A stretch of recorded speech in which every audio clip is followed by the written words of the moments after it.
There's a chart I saw recently that I can't get out of my head. A Harvard business professor and economist asked more than 5,000 Americans how they thought wealth was distributed in the United States. This is what they said they thought it was. Dividing the country into 5 rough groups of the top, bottom, and middle 3 20% groups, they asked people how they thought the wealth in this country was divided. Then he asked them what they thought was the ideal distribution. And 92%, that's at least 9 out of 10 of them, said it should be more like this. In other words, more equitable than they think it is. Now that fact is telling, admittedly, the notion that most Americans know that the system is already skewed unfairly. But what's most interesting to me is the reality compared to our perception. The ideal is as far removed from our perception of reality as the actual distribution is from what we think exists in this country. So ignore the ideal for a moment. Here's what we think it is again. And here is the actual distribution. Shockingly skewed. Not only do the bottom 20% and the next 20%, the bottom 40% of Americans barely have any of the wealth. I mean, it's hard to even see them on the chart. But the top 1% has more of the country's wealth than 9 out of 10 Americans believe the entire top 20% should have. Mind-blowing. But let's look at it another way, because I find this chart kind of difficult to wrap my head around. Instead, let's reduce the 311 million Americans to just a representative 100 people. Make it simple.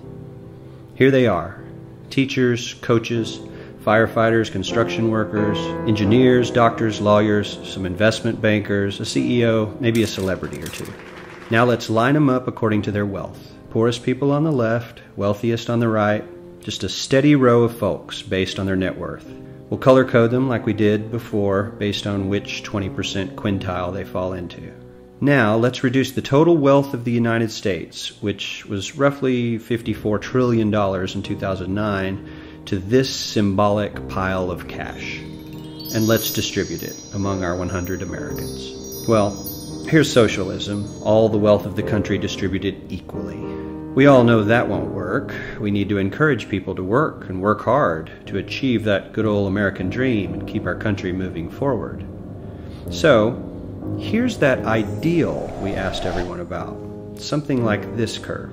This isn't too bad. We've got some incentive, as the wealthiest folks are now about 10 to 20 times better off than the poorest Americans. But hey, even the poor folks aren't actually poor, since the poverty line has stayed almost entirely off the chart. We have a super healthy middle class with a smooth transition into wealth. And yes, Republicans and Democrats alike chose this curve. 9 out of 10 people, 92%, said this was a nice, ideal distribution of America's wealth. But let's move on. This is what people think America's wealth distribution actually looks like. Not as equitable, clearly, but for me, even this still looks pretty great. Yes, the poorest 20 to 30% are starting to suffer quite a lot compared to the ideal, and the middle class is certainly struggling more than they were, while the rich and wealthy are making roughly 100 times that of the poorest Americans, and about 10 times that of the still healthy middle class. Sadly, this isn't even close to the reality.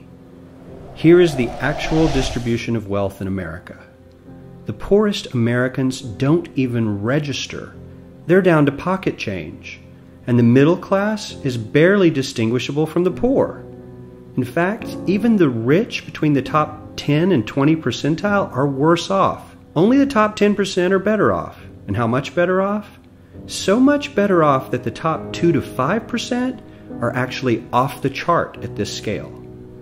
And the top 1%, this guy, well, his stack of money stretches 10 times higher than we can show.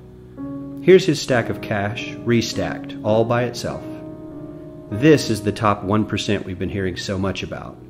So much green in his pockets that I have to give him a whole new column of his own, because he won't fit on my chart. 1% of America has 40% of all the nation's wealth.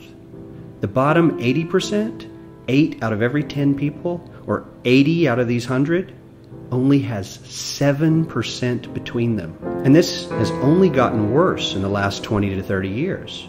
While the richest 1% take home almost a quarter of the national income today, in 1976 they took home only 9%, meaning their share of income has nearly tripled in the last 30 years. The top 1% own half the country's stocks, bonds, and mutual funds.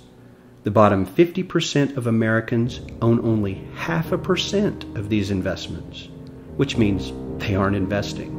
They're just scraping by. I'm sure many of these wealthy people have worked very hard for their money, but do you really believe that the CEO is working 380 times harder than his average employee? Not his lowest paid employee, not the janitor, but the average earner in his company.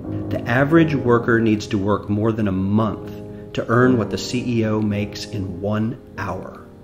We certainly don't have to go all the way to socialism to find something that is fair for hardworking Americans. We don't even have to achieve what most of us consider might be ideal. All we need to do is wake up and realize that the reality in this country is not at all what we think it is.